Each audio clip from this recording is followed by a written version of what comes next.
கவனிங்க. புதிய ஏற்பாட்டு புத்தகத்துல சுவிசேஷம் 3:8 கலிலேயாவிலும் யூதேயாவிலும் எருசலேமிலும் இதுமேயாவிலும் யோர்தானுக்கு அக்கறையிலும் இருந்து திரளான ஜனங்கள் வந்து அவருக்கு பின் சென்றார்கள்.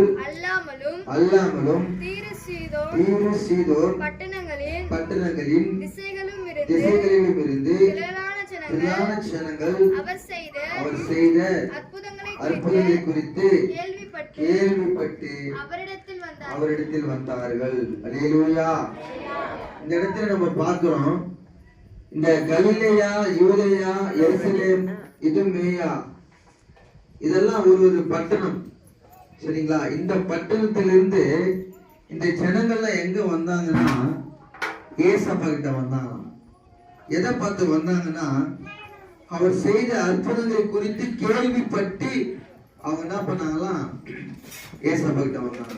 அது போலதான் இன்றைக்கு இந்த சேராமந்தில் இருக்கிற இந்த கர்மேல் ஜெப வீட்டுக்கு இங்க இயேசு இருக்கிறாரு, இங்க ஏசப்பா வந்து நமக்கு நன்மை செய்வாரு, அற்புதம் செய்வாரு என்று சொல்லி எப்படி இந்த வேதத்துல கலிலேயா மக்கள், யூதேயா மக்கள், எருசலேமில் இருந்து, யோர்தானில் இருந்து, பல திசைகளில் இருந்து, 4 திசைகளில் இருந்து ஜனங்கள்லாம் எங்க வந்தாங்கன்னா ஏசப்பா கிட்ட வந்தாங்க. அது போலதான் இன்றைக்கு இந்த சேரம் மந்தில இருந்து இந்த பெரிய கூத்தனார் கூத்தநேரி, பெரிய கூத்தநேரி, அப்புறம் பதறி, நாச்சமலை, வாழைக்காடு, இந்த 5 பகுதியில இருந்து, அதாவது பெரிய கூத்தநேரி, சேரமந்த, பதறி, நாச்சமல்லி, வாழைக்காடு, இந்த பகுதியில இருந்துலாம் நீங்க எங்க வந்திருக்கீங்க? இன்றைக்கு ஏசப்பாவை பார்க்கும்படியா நீங்க என்ன பண்ணிருக்கீங்க? இங்க வந்திருக்கீங்க. இதே போலதான் ஏசப்பா அந்த உலகத்துல வாழ்ந்த நாட்கள்ல 4 திசைகளில் இருந்து ஆண்டவரை பத்தி கேள்விப்பட்டு, ஏசப்பா பத்தி கேள்விப்பட்டு, அவர் செய்த அற்புதங்களை பற்றி கேள்விப்பட்டு அவங்க என்ன பண்ணாங்கன்னா ஏசப்பாவை தேடி வந்தாங்க. அல்லேலூயா, அல்லேலூயா. அதே போலதான் இன்றைக்கு நீங்க வந்து இங்க உட்கார்ந்துட்டு இருக்கீங்க. இங்க ஐயா, நம்ம ராஜேஷ் ஐயா சாட்சி சொன்னாங்க, அவருடைய மனைவி சாட்சி சொன்னாங்க, நம்ம ஜனாதிபதி ஐயா சாட்சி சொன்னாங்க, நம்ம ஐயா மணிமார்க் ஐயா சாட்சி சொன்னாரு, எங்க மனைவி சாட்சி சொன்னாங்க. இவங்க வாழ்க்கையில நடந்த அற்புதத்தெல்லாம் அவங்க என்ன பண்ணாங்க, உங்ககிட்ட ஷேர் பண்ணிக்கிட்டாங்க, உங்ககிட்ட என்ன பண்ணாங்க, பகிர்ந்து கொண்டாங்க. அப்போ இவங்க வாழ்க்கையில நன்மை செய்த ஏசப்பா உங்க வாழ்க்கையில செய்வாரா செய்ய மாட்டாங்க? சொல்லுங்க, சத்தமா வரலையே. நீங்க சொல்றது இருக்கிறது, நீங்கெல்லாம் கிறிஸ்டின்னு, எப்படி நீங்கெல்லாம் கிறிஸ்தவங்க, நீங்கெல்லாம் ஏசப்பா கட்சி, நான் கட்சி, நீங்கெல்லாம் ஏசப்பா கட்சி, நாங்க வேற கட்சி, அதனால எங்களுக்கெல்லாம் ஏசப்பா நல்லது செய்ய மாட்டாரு. அப்படியா? அப்படிலாம் கிடையாது. ஏசப்பா எல்லாருக்கும் நன்மை செய்கிற ஆண்டவர். அல்லேலூயா, அல்லேலூயா. ஏசப்பா எல்லாருக்கும் நன்மை செய்கிற ஆண்டவர். இவன் ஏழையா இருக்கிறான், நான் இவனுக்கு உதவி செய்ய மாட்டேன். இவன் பணக்காரனா, இவன் நான் உதவி செய்ய மாட்டேன். இவன் என்கிட்ட வரவே மாட்டான், இவன் நான் உதவி செய்ய மாட்டேன் அப்படின்னு சொல்லி ஏசப்பா என்ன பண்ண மாட்டார், யாரையுமே தள்ளவே மாட்டார். அல்லேலூயா. கொஞ்ச நேரம் குழந்தை வெளியே கொண்டு சமாதானம் பார்த்தீங்கன்னா கொஞ்ச நேரம் அப்படியே மரம் செடியெல்லாம் காமிச்சீங்கன்னா குழந்தை அப்படியே கொஞ்சம் சமாதானம் ஆயிடும். அல்லேலூயா. அது போல யாரா இருந்தாலும் சரி, ஏழையா இருந்தாலும் சரி, பணக்காரனா இருந்தாலும் சரி, வியாதியஸ்தர்களா இருந்தாலும் சரி, அழகா இருந்தாலும் சரி, அழகா இல்லைனாலும் சரி, குள்ளமா இருந்தாலும் சரி, ஹைட்டா இருந்தாலும் சரி, கருப்பா இருந்தாலும் கலரா இருந்தாலும், எப்படி இருந்தாலும் எல்லாருக்கும் நல்லது பண்ற ஒரே வேலை தான் யாருடைய வேலை? ஏசப்பாவுடைய வேலை. அல்லேலூயா. நாம இவருக்கு நன்மை பண்ணவரே உங்களுக்கும் பண்ணுவாரு, எனக்கும் பண்ணுவாரு, எல்லாருக்கும் பண்ணுவாரு. ஆனா யாருக்கு தெரியுமா பண்ணுவாரு? ஏசப்பா, நான் இந்த கஷ்டத்துல இருக்கிறேன். நல்ல நல்ல ஒரு பழமொழி சொல்லுவாங்க கிராமத்துல, உங்களுக்கு தெரிஞ்ச பழமொழி தான். அழுவூர் குழந்தைக்கு என்ன கிடைக்குமா? சொல்லுங்களேன். ஆமா, நான் வெளியூர்ல இருந்து வந்த மாதிரி, வெளியூர்ல அமெரிக்கா ஐக்கிய நாடுகளுக்கு வந்த மாதிரி, உங்களை இந்த பழமொழி தெரியாத மாதிரி நான் பேசுறேன். பசிக்கிற குழந்தைங்க அழுதலாம் பால் குடிக்கும். அது போல கேட்டா தான் சொன்ன கரெக்டா கை தட்டுங்க, அவருக்கு ஒரு கை தட்டுங்க. கேட்டாதான் கிடைக்கும். தாகமா இருக்கிற ஒரு வீட்டு வாசல் போய் நின்னா நீ தாகமா இருந்து நிக்கிறியா பசிக்கு நிக்கிறியா எதுக்கு நிக்கிற அப்படின்ட்டு யாருக்கு வீட்டுல இருக்கணும்னா தெரியவே தெரியாது. அப்படித்தானே? இவங்க தெருவ வந்துக்கிறானா ஏமாத்தான் வந்துக்கிறான் எதுவுமே தெரியாது. அப்போ ஆமா கேட்டாதான் தெரியும், கேட்டாதான் தெரியும். தாகமா இருக்கு ஒரு தண்ணி கூட உடனே என்ன பண்ணுவாங்க, தண்ணி ஒரு தாவல் தண்ணி கூட தூண் குத்துருவாங்க. உங்களுக்கு கொடுக்கப்படும். என்ன பண்ணுவாரா, கேளுங்கள் கேட்காம கம்முண்டா இருப்ப நீங்களே கொடுங்க எப்படி வரும்? அல்லேலூயா. ஆமா, கேளுங்கள் உங்களுக்கு கொடுக்கப்படும். அப்போ தட்டுங்கள் திறக்கப்படும், தேடுங்கள் கண்டடைவீர்கள். அல்லேலூயா. அப்போ நம்ம வாயை திறந்து ஏசப்பா கிட்ட ஏதாவது உங்களுக்கு தேவைகளை சொல்லி நீங்க கேட்கும் போதுதான் ஏசப்பா என்ன பண்ணுவார், உங்களுக்கு நன்மை செய்வாரு. அல்லேலூயா. நம்ம ஒரு பாட்டு பண்ண பணத்தை கேட்கல, நகைய கேட்கல, உடலை கேட்கல, உள்ளத்தை கேட்கிறாரு. உங்ககிட்ட பணத்தை கேட்கல, நகைய கேட்கல, உங்க உடல என்ன பண்ணுங்க, வருத்தி கொள்ளுங்க, இப்படிலாம் கேட்கல. அவர் என்ன கேட்கிறாருன்னா உங்க இதயத்தை மட்டும் தந்தா போதும். இதயத்தை என்னது, கத்தியத்து கீழ்ச்சி நான் இதயத்தை குத்துற ஏசப்பா அப்படி கிடையாது.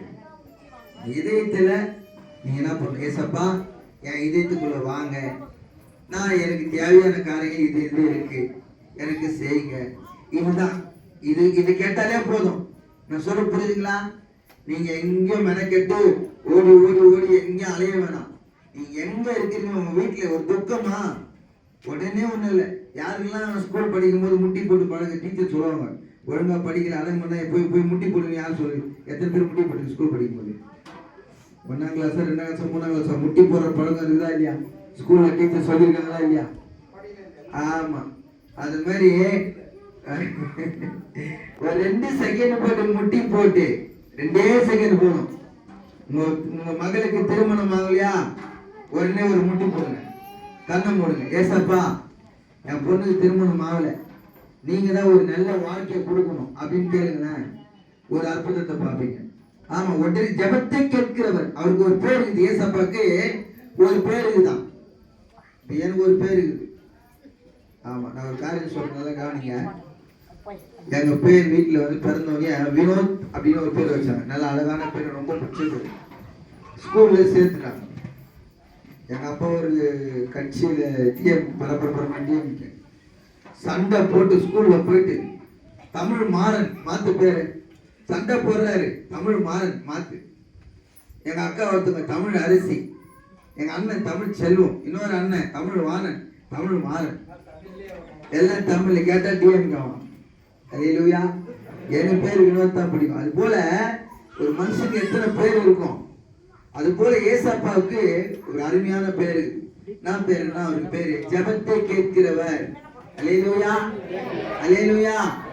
ஜெபத்தை கேட்கிறவர். அதே மாதிரி அது ஒண்ணு மட்டும் இல்ல, அவர் போய் முட்டி போட்டு ஏதாவது கண்ணுல தண்ணி ஊத்தி அழுது ஒரு காரியத்தை கேட்டீங்கன்னா போதும், அவரால் தாங்கவே முடியாது. நீங்க போய் கேட்கறது ஒரு பக்கம் இருக்குது. இந்த குழந்தைங்களை வீட்டுல எதனா ஒண்ணு கேட்பாங்க, அமைதியா இருந்தா தொந்தரவு பண்ணாரு. அந்த குழந்தை அழுது அட்டம் பிடிச்சா என்ன பண்ணும், தொல்லை பண்றாங்கன்னு சொல்லிட்டு நம்ம வாங்கி கொடுத்துருவோம். ஆனா ஏசப்பா நம்ம தொல்லையே நினைக்க மாட்டாரு. அழுவும் போது ஐயோ என் புள்ள அழுவுது, ஐயோ என் பொண்ணு அழுவுது, ஐயோ நான் எப்படியாவது என் பிள்ளைய நான் காப்பாற்றணும், நான் தூக்கி எடுக்கணுமே, இந்த காரியத்தை குறித்து துக்கப்படுது அப்படின்னு சொல்லி நீங்க அழுவதுக்கு முன்னாடியே, நீங்க என்ன கேட்கணும்னு நினைக்கிறதுக்கு முன்னாடியே அவருக்கு எல்லாமே தெரியும். சோறு செஞ்சு டேச்சால வச்சிருவோம். புள்ளியோ பொண்ணு வந்து அம்மா பசிக்கு சோறு போடணும் தான் நம்ம என்ன பண்ணுவோம், டேச்சால ஆகி கட்டில சோத்த போடுறோம். அப்படிதானே? அது போல உங்களுக்கு தம்பி பேசாதீங்க. அது போல உங்களுக்கு என்ன வேணுமோ அதை எப்பவே ரெடி பண்ணி வச்சுருப்பாரு. நல்ல கவனிங்க. உங்களுக்கு என்ன வேணுமோ அதை எப்போ ரெடி பண்ணி வச்சுருப்பாரு. நீங்க எப்போ வந்து கேட்க போறீங்க, ஐயோ என் புள்ள வந்து எப்ப கேட்க போகுது, உங்க மகளுக்கு ஒரு வாழ்க்கை இல்லையா, ஒரு மாப்பிள்ளை வேணும் நீங்க நினைச்சு நிற்பீங்க, ஏசப்பா கேட்கணும்ட்டு. அவர் எப்போ ஒரு மாப்பிள்ளை ரெடி பண்ணி வச்சுருப்பாரு. நீ எப்போ வந்து கேப்பன்னு பார்த்துருப்பாரு. நீ ஜெபிச்ச அந்த ஒரு செகண்ட் என்ன பண்றாரு, ஒரு நல்ல வாழ்க்கை கொண்டு வந்து கொடுத்துருவாரு. அல்லேலூயா, அல்லேலூயா. அது போல ஒரு 50,000 பணம் தேவைப்பட்டிருக்கும். என்ன பண்றது தவிப்பீங்க. ஏசப்பா 50,000 ரெடி பண்ணி வச்சுட்டு இருப்பாரு. நீங்க போய் ஜெபிச்சு, ஏசப்பா எனக்கு ஒரு 50,000 பணம் தேவை இருக்குது, இது நீங்க கொடுங்கன்னு கேளுங்களேன், உடனே கொடுத்துருவோம், ரெடி பண்ணி வச்சு. ஆனா நம்ம என்ன பண்ணுவோம், ஜெபிச்சுட்டு யாராவது கடன் கொடுப்பாங்களா, யாருக்கு ரூபாய் கேட்டுருமா, கடனை வாங்கிட்டு ஏசப்பா ஜெபிச்சேன், உடனே அந்த அக்கா வந்து 50,000 கொடுத்துட்டு போயிடுச்சுப்பா அப்படின்னு. ஏசப்பா நம்ம என்ன பண்ண முடியும், கடன் கொடுக்குற ஆண்டவர் அல்ல. அல்லேலூயா, அல்லேலூயா. ஆமா, கடன் கொடுக்கறவர் இல்ல, வட்டிக்கு கொடுக்குற ஆண்டவர் இல்ல. 50,000 தேவையா, ஏக்கா இந்த 50,000 கையில் வச்சுக்கோ, வட்டி வேணாம், எதுவும் வேணாம், உன்னால எப்ப முடியுமோ அப்ப கொடுன்னு சொல்லிட்டு போவாங்க. அதுதான் ஏசப்பா கொடுக்குறது. அல்லேலூயா, அல்லேலூயா. ஆமா, என் வாழ்க்கையில எல்லாரும் சாட்சி சொன்னாங்க, எல்லாத்தையும் கேட்குங்க. நான் ஒரு சாட்சி என் வாழ்க்கை கேளுங்க. பார்த்தீங்கன்னா எங்க அப்பாவுக்கு 4 பிள்ளைங்க, நான் லாஸ்ட் பிள்ளை. எங்க அப்பாவுக்கு நல்லா குடிப்பார். நான் வந்து ஒரு இந்து குடும்பத்திலிருந்து பிறந்தேன். அதாவது அதான் நீங்கெல்லாம் எப்படியோ அப்படிதான் நானும், சரிங்களா? நல்ல மொடா குடிக்காரன், அது ஒரு மொடா குடிக்காரன் எங்க அப்பா. இந்த ஓப்பனாகவே பேசுறேன், ஏன்னா நீங்களாம் ஒரே குடும்பம், நம்ம எல்லாம் ஒரே குடும்பமா இருக்கிறதுனால இந்த வேறுபாட்டெல்லாம் வேண்டாம்னு நினைக்கிறேன். இப்போ உங்களுக்கு தெரியாததுல ஒன்றும் புதுசாக பேசல. இந்த பாதி பாட்டில் ஃபுல் பாட்டில் இப்படிலாம் பேசுவாங்க. என் கண்ணு முன்னாடியே வாங்குவாரு, ஓப்பன் பண்ணுவாரு, வாயில வச்சு கட கட கடன்னு ராவாவா குடிச்சுவாரு. பார்த்து மனசுலாம் பதவி போயிடும். அந்த மாதிரி மொடா குடிக்காரன் யாரு, எங்க அப்பா. அல்லேலூயா, அல்லேலூயா. பீடி, சிகரெட்டு, அந்த மாவானுவாங்க, அது ஃபுல்லா அப்படிதான். அவருக்கு கீழே ஒரு 10 பேர் வேலை பார்க்குறாங்க. பிரிட்டானியா பிஸ்கெட் எத்தனை பேர் தெரியும், எத்தனை பேர் சாப்பிட்டுருக்கீங்க பிரிட்டானியா பிஸ்கெட்?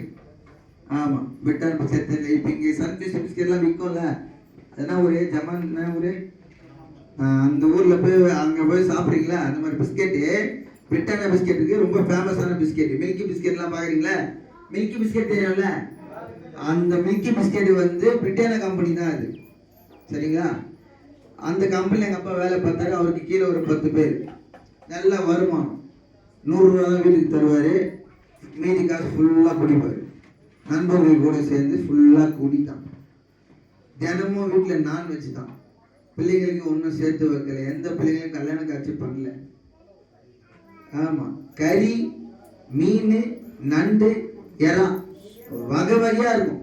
நான்வெஜ் இல்லாத நாளே இருக்காது வீட்டில். அவர் வரையும் சம்பாதிச்சாரு, சாப்பிட்டாரு, எல்லாம் அனுபவிச்சாரு. பிள்ளைங்களுக்கு எந்த ஒரு இடமோ ஒரு கல்யாண காட்சியோ எதுவுமே பண்ணலை. காலங்கள் போனது, காலங்கள் கடந்தே போய் கொண்டு இருந்தது. ஒரு நாள் ஆண்டு பார்த்தாரு, இவர் பண்ண இப்படிப்பட்ட காரியங்களுக்கெல்லாம் என்ன நடந்ததுன்னா, இவருக்கு தொண்டை பகுதியில் என்ன வந்துச்சுன்னா ஒரு சின்ன கட்டி மாதிரி வந்தது. ஐயா சொன்ன பகுதியில் அது போல கட்டி போல. இவர் பார்த்து ஒரு பக்கம் ட்ரீட்மெண்ட் போய் வந்துனுங்கிற, நல்லா கவனிங்க. போயிட்டு வந்து ஹாஸ்பிட்டலில் சொல்லிட்டாங்க, இவருக்கு கேன்சர், தொண்டையில கேன்சர், புற்றுநோய். ஹாஸ்பிட்டலில் போயிட்டு கரண்ட் வைக்கிறாங்க. கரண்ட் வச்சு நல்லா இருக்கலாம். எங்கள் அப்பாவுடைய அவங்க அம்மா வந்து கேரளா மலையாளி, நல்ல கலராக, நல்ல திடகாத்திரம், நல்லா இருப்பார். நான் தான் கருப்பாக இருக்கிறேன், எங்கள் அப்பா நல்லா கலராக இருப்பார். அல்லேலூயா. ஆமாம். அப்போ கரண்ட் வச்சு அவர் உடம்பு எப்படி ஆச்சுன்னா, எலும்பு குண்டு எப்படி இருக்கும், எலும்பு குண்டு மாதிரி ஆகிட்டாரு. வெறும் தோல் மட்டும் தான் ஒட்டி நிற்குது உடம்புல. ஆள் அப்படியே கரியெல்லாம் ஆயிட்டு, அட்டை கரியல் ஆயிட்டு. ஆமா, நீங்க எல்லாம் கலராகிறீங்க, எங்க அப்பா செம்ம கரியல் ஆயிட்டு. அல்லேலூயா. அவ்வளோதான். ஹாஸ்பிட்டல்ல டேட்டு ஃபிக்ஸ் பண்ணிட்டாங்க. 15 நாள்ல இவரு செத்து போயிடுவாரு. எத்தனை நாள்ல? 15 நாள்ல இவரு செத்து போயிடுவாரு அப்படின்னு சொல்லிட்டாங்க. வெறும் 15 நாள். இப்போ எங்க அப்பா கூட பிறந்த அண்ணன் கிடையாது, எங்க அப்பா தான் மூத்தவரு. தம்பிகள் தங்கச்சிங்கெல்லாம் என்ன பண்றாங்க, இந்த ஹாஸ்பிட்டலுக்கு கூட்டு போகலாம், அந்த ஹாஸ்பிட்டலுக்கு கூட்டு போகலான்னு ஜிஹெச் கவர்மெண்ட் ஹாஸ்பிட்டல் அப்படி இப்படின்னு கூட்டு போயிட்டு எங்கெங்கயோ கூட்டு போயிட்டு அவர் அலகேஷனுங்கிறாங்க. ஆனா அவர் எப்படி பண்ணாலும் செத்து போயிடுவார், 15 நாள் தான் டைம். அப்போ எங்க சித்தப்பாக்கு நான் சொன்னேன், ஏன்பா அது மாரி சாவ போறாரு கன்ஃபார்ம் ஆகி போச்சு, நான் பாண்டு கூட இல்லை, சாவ போறான்னு கன்ஃபார்ம் ஆகி போச்சு. அப்படிப்பட்டவரை நீங்க ஏன் அங்கேயும் இங்கேயும் அலக்கடிச்சு இருக்கிறீங்க? சாவும் போதாவது நிம்மதியா செத்துக்கு போடுவேன். உடம்புல சத்து கிடையாது, என்னன்னு கேட்டா ஆகாரமே கிடையாது, தொண்டை ஃபுல்லா பிளாக் ஆயிடுச்சு. அவரால் ஒரே ஒரு சொட்டு தண்ணி கூட குடிக்க முடியும், ஒரு சொட்டு தண்ணி குடிக்க முடியாது. இந்த ஃபேண்டா பாட்டில், ஸ்ப்ரைட் பாட்டில் நீங்கள் ஜூஸ் குடிச்சிருப்பீங்க. அதில் மூடி வைப்பல, ஒரு சின்ன மூடி, அதில் தண்ணி ஊற்றி குடிங்கன்னு கொடுத்தா கூட காலில் வந்துடுவார். அந்த மாதிரி அவர் தொண்டையெல்லாம் இறுக்கி போயிடுச்சு. அப்போ எங்கள் சித்தப்பா திட்டினாங்க, செத்து போயிட்டா அதுக்கு ஹாஸ்பிட்டல் பார்க்கக்கூடாதா? இப்போ நான் சொன்னேன், என்ன பைத்தியக்காரத்தன மாதிரி 15 நாள் செத்து போயிடான்னு சொல்கிறாங்க. இப்போ இந்த உடம்பை வச்சு நான் அங்கேயும் இங்கேயும் எதுக்கு அழகடிச்சுன்னு சொல்லிட்டு அவரை கூட்டுவான்னு சொல்லிட்டேன். அப்போ தொண்டை ஃபுல்லாக கட்டி போயிடுச்சு. ஒரு சொட்டு தண்ணி குடிக்க முடியல. ஃபுல்லாக குளுக்கோஸ் ஏற்றிங்க. இப்போ 4 நெருங்கினே இருக்குது. இப்போ எங்கள் அத்தை வீட்டில் தான் அவரை வச்சு நாங்கள் பார்த்தோம். இங்கேருந்து பார்த்தா சுடுகாடு தெரியும். ஒரு இந்த பள்ளம் அந்த மரம் இருக்குதுல, அங்கே தான் சுடுகாடு. எல்லாம் ரெடியாகிறாங்க. மனுஷன் எப்போ சாவான், எப்போ தூக்கி புதைச்சிடலாம். அல்லேலூயா. சுடுகாடு ரெடியாக பக்கத்தில் எட்டி பார்த்தா சுடுகாடு. அல்லேலூயா. ஆமாம், எங்கள் அக்கா வருவாங்க எங்கள் அம்மா கிட்ட வந்து, அம்மா நீ எதுக்கும் கவலைப்படாது, அப்பா செத்தாலும் எல்லாம் சொல்லணும், நான் பார்த்துக்கிறேன். மனுஷனும் சாகலை, உயிரோடு தாக்குறாரு, நீ எதுக்கும் கவலைப்படாத, மனுஷன் செத்தா அப்பா செத்தோன்னா மொத்த செலவு நான் பார்த்துக்கிறேன். உடனே எங்கள் அம்மா திட்டினாங்க, ஏம்மா அப்படி பேசுகிறேன், அவர் உயிரோடு தானே இருக்கிறார், அதுக்குள்ளே நாம அவங்க அவசரம். அல்லேலூயா. அப்போ எங்கள் சித்தி ஒருத்தவங்க, அவங்க பேர் சாந்தி, அவங்க தான் என்ன பண்ணாங்க, ஏசப்பா பற்றி என்கிட்ட சொல்லி, ஏசப்பா எவ்வளோ நல்லவர். அல்லேலூயா. ஏச நல்லா கவனிங்க, மரம் வந்து உட்காந்துப்பாங்க, நீங்க கவனிங்க. அவங்க தான் ஏசப்பாவை பத்தி எனக்கு சொல்லி, நீ கவலைப்படாதரா, ஏசப்பா சுகம் தருவாரு அப்படின்னு சொல்றாங்க. நானும் நீங்க எப்படி நம்பிக்கை இல்லாம உட்காந்துருக்கீங்களோ அதே மாதிரி தான் அன்னைக்கு உட்காந்துருந்தேன். அல்லேலூயா. அல்லேலூயா. ஆமா, கதையா சொன்னாலும் நம்பிக்கை வரமாட்டேன் எனக்கு. இதே மாதிரி தான் அன்னைக்கு எனக்கு இருந்துச்சு, நம்பிக்கை வரல. ஏசப்பா சுகம் தருவார். அது எப்படி ஏசப்பா சுகம் கொடுத்துருவார்? ஹாஸ்பிட்டலில் டாக்டரே கையை விரிச்சிட்டாங்க, ஏசப்பா எப்படி சுகம் கொடுத்துருவார் அப்படின்னு சொல்லிட்டு நான் ஒரு நம்பிக்கையில் அவன் நம்பிக்கையில் இருக்கிறேன். அப்போ அவங்க தான் சொன்னாங்க, நான் ஜெபம் பண்ணுறேன், நீ கவலைப்படாதன்னு சொல்லி பிரேயர் என்ன ஜெபம். நேற்று வரும்போது ஐயா எல்லார்கிட்டும் சொன்னார், நாளைக்கு வரும்போது தேங்காய் எண்ணெய் வாங்கினுவாங்க, நாளைக்கு வரும்போது எண்ணெய் வாங்கினவங்க சொன்னாங்க. கவனிச்சிங்களா? எத்தனை பேர் கவனிச்சிங்க? ஆமாம், எண்ணெய் எதுக்கு வாங்க சொன்னால் அது ஜெபிச்சு அந்த எண்ணெயில் அவ்வளோ வல்லமை இருக்குது. அல்லேலூயா. அந்த எண்ணெயில் அவ்வளோ வல்லமை இருக்குது. அப்போ எங்கள் சித்தி என்ன பண்ணாங்க, ஜெபம் அந்த எண்ணெய் என்ன தொண்டையில் தடவுறது இப்படிலாம் பண்ணிட்டு இருந்தாங்க. ஆனால் தண்ணி குடிக்க முடியாது. அப்போ தொடர்ந்து எங்கள் சித்தி நாங்கள் எல்லாம் ஜெபிச்சுக்கிட்டே இருக்கும்போது நல்லா கவனிங்க, அந்த கேன்சர் கட்டி உடைஞ்சிச்சு. அல்லேலூயா. கேன்சர் கட்டி உடைஞ்சு போச்சு. ஆனால் இன்னும் மனுஷன் சுகமாகல. டாக்டர் சொன்னால் நெருங்கினுக்குது. கேன்சர் கட்டி உடைஞ்சி வாய் வழியா சீழ் வர ஆரம்பிச்சிச்சு. வாய் வழியா என்ன வர ஆரம்பிச்சிச்சு? சீழ் வர ஆரம்பிச்சிச்சு. சீழ் வருது, ஆனாலும் ஆகாரம் கிடையாது, குடிக்க முடியாது தண்ணி, ஒரு ட்ரிப்ஸ் குளுக்கோஸ் தான். சீழ் வருது, நாற்றும்னா நாற்றும், அவ்வளோ ஒரு துர்நாற்றம். இந்த பழைய நைட்டி யூஸ் பண்ண நைட்டி ஒரு 10 நைட்டி இருக்கும். ரேஷன் வாயில் புடவை, ரேஷன் புடவை தருவாங்களே, அந்த புடவை ஒரு 18 புடவை இருக்கும். பழைய லுங்கி ஒரு 5-6 லுங்கி இருக்கும். ட்ரெஸ்ஸு பற்றி பேசுங்கன்னு நினைக்காதீங்க. இதெல்லாம் கந்த துணி மாதிரி கீழ்ச்சி வச்சு இவ்வளோ துணி ஆச்சு. அந்த சீலை நாங்கள் தொடச்சி எடுக்க இப்படி அன்னைக்கு ஜெபிச்சு கேன்சர் கட்டி உடஞ்சி வாய் வழியாக சீழ் வர ஆரம்பிச்சுது. வாய் வழியாக சீழ் வர வச்சு அதெல்லாம் துடைக்க ஆரம்பிச்சுட்டே இருந்தோம். அப்புறம் தண்ணி குடி. இந்த கட்டி உடஞ்சி சீழ் வளர்ந்தோடனே எனக்கு ஒரு சின்ன நம்பிக்கை, ஒரு சின்ன ஏசப்பா மேலே ஒரு சின்ன நம்பிக்கை வந்துச்சு. ஓகே, கேன்சர் கட்டி உடஞ்சி இதனால சீழ் எடுத்துருக்குறோன்னு சொல்லிட்டு. ஆனால் அவ்வளோ துர்நாற்றம் இருக்கும்.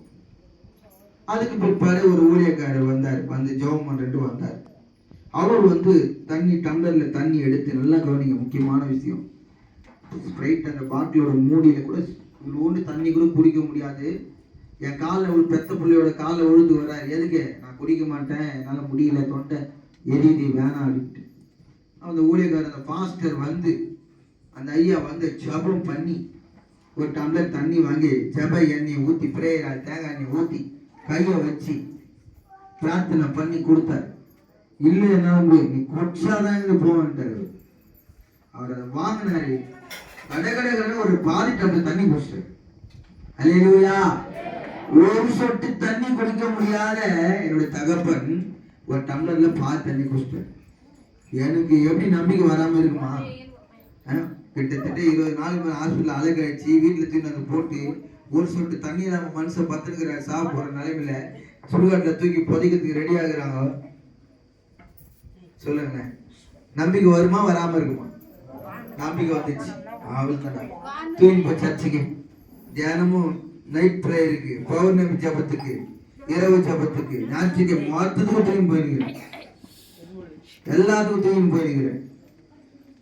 தூங்கி போயிட்டு நான் எனக்கு ஒரு நம்பிக்கை. அதுக்கப்புறம் அதை பார்த்தோம். ஒரு 1/2 லிட்டர் ஸ்ப்ரைட் கேன்ல தண்ணியை ஊற்றி நான் ஒரு ஜபனை ஊற்றி ஜெபிச்சு எங்க அப்பா அந்த கொடுக்குறேன். 1/2 லிட்டர் பாட்டில். நல்லா கவனிக்க, ஒரு முக்கியமான விஷயம். 1/2 லிட்டர் பாட்டில் வேணான்னு குடிப்பானு குடியே சப்ப உதவி செய்வாங்க.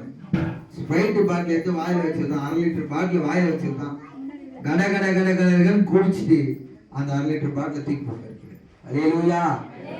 1/2 லிட்டர் பாட்டில் தண்ணி குடிச்சாருக்கா. ஒரு சொட்டு தண்ணி குடிக்க முடியாது. 1/2 டம்ளர் தண்ணி குடிச்சாரு. அதுக்கப்புறம் 1/2 லிட்டர் பாட்டில் ஸ்ப்ரைட் கட கட கட கடன்னு குடிச்சாரு. எந்த வாய் கடகடகன்னு பிராண்டிய வாயில வச்சு ராவா அடிச்சு தூக்கி போச்சோ அதே வாய் என்ன பண்ணுச்சு, ஆண்டவர் சுகமாக்கி வாயில தண்ணி வச்சு கடகடகன்னு குடிச்சு அந்த கேனை தூக்கப்பட்டார். அல்லேலூயா. இப்படி படிப்படியாக என் தகப்பனுடைய சூழ்நிலை கத்தர் மாத்தினாரு. அந்த டாக்டர் கொடுத்த 15 நாள் முடிஞ்சு எக்ஸ்ட்ரா ஒரு வாரம் ஆகி போச்சு. அதுக்கு பிற்பாடு ஜூஸ் கொடுக்க ஆரம்பிச்சோம், நோய் கஞ்சி கொடுக்க ஆரம்பிச்சோம். இப்படி கொஞ்சம் கொஞ்சமா அவர்களுக்கு அந்த ஆகாரத்தெல்லாம் கொடுத்து ஜபத்துக்கு கூட்டு போய், சர்ச்சுக்கு கூட்டு போய், சபைக்கு தான் சர்ச்சுக்கு கூட்டு போய், எப்படிப்பட்ட பலவீனமா இருந்தாலும் காத்து அடிச்சாலும் மழை அடிச்சாலும் ஆட்டோல தூக்கி கூட்டு போயிடுவேன். சர்ச்சுக்கு போனா ஒரு நல்லது இருக்குது. இந்த சபைக்கு வந்தா ஒரு நன்மை இருக்குது கண்டிப்பா. அல்லேலூயா. அல்லேலூயா. பாஸ்டர் சொல்லுவார், ஞாயிற்றுக்கிழமை சபைக்கு வாங்க, கிறிஸ்மஸுக்கு வாங்க, சபைக்கு வாங்க, மீட்டிங் வாங்க கூட. நீங்க யோசிப்பீங்க, பாஸ்டர் ஏன் இப்படி வந்து நம்ம கூர்முகிறாரு? அப்படி கிடையாது.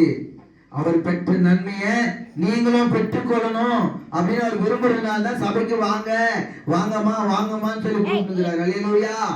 அல்லேலூயா. அதே போலதான் என் தகப்பனை நான் என்ன பண்ணேன், சபைக்கு கூட்டு போய் சபையில் நீ படுத்திருந்தாலும் சபையிலே படுத்துது. அல்லேலூயா. சபையிலே படுத்து சபையிலே ஜெபிச்சு அங்கிருந்து கூட்டு சபை வீடு இப்படி கொஞ்சம் கொஞ்சமா ஜெபிச்சு பிரார்த்தனை பண்ணி ஏசப்பா எங்க அப்பாவுக்கு ஒரு பரிபூர்ண சுகத்தை கொடுத்து, எந்த மனுஷனுக்கு டாக்டர் 15 நாள் டைம் கொடுத்தாங்களோ அந்த மனுஷன் தண்ணி குடிச்சு, ஜூஸ் குடிச்சு, நோய் கஞ்சி குடிச்சு, சாப்பாடு சாப்பிட்டு நல்ல திடகாத்திரமா ஆகி ஞானஸ்தானம் எடுத்து இயேசுவை ஏற்றுக்கொண்டு கடைசியா வேலைக்கே போக ஆரம்பிச்சிட்டாரு. அல்லேலூயா. பாத்தீங்களா? ஏசப்பா பாத்தீங்களா? மனுஷன் சொல்லுவான், உன்னால முடியாது, இது நடக்காது, உன் பொண்ணுக்கு கல்யாணமே ஆகாது, உன் பிள்ளைக்கு கல்யாணமே ஆகாது, நீ நான் எங்க வீடு கட்ட போறேன், நீ நான் எங்க வாழ்க்கையில ஊர்படும். இது சொல்றது யாருன்னா மனுஷன். அல்லேலூயா. ஆனா ஏசப்பா என்ன தெரியுமா சொல்றாரு? மனுஷன் எதை தெரியுமா பார்ப்பான்? உன் முகத்தை பார்த்தே சொல்லிருப்பான். அல்லேலூயா. ஆனா ஏசப்பா எதை தெரியுமா பாக்குறாரு? உன் உள்ளத்தை பாக்குறாரு. அல்லேலூயா. ஏசப்பா எதை பாக்குறாரு? உன் உள்ளத்தை பாக்குறாரு.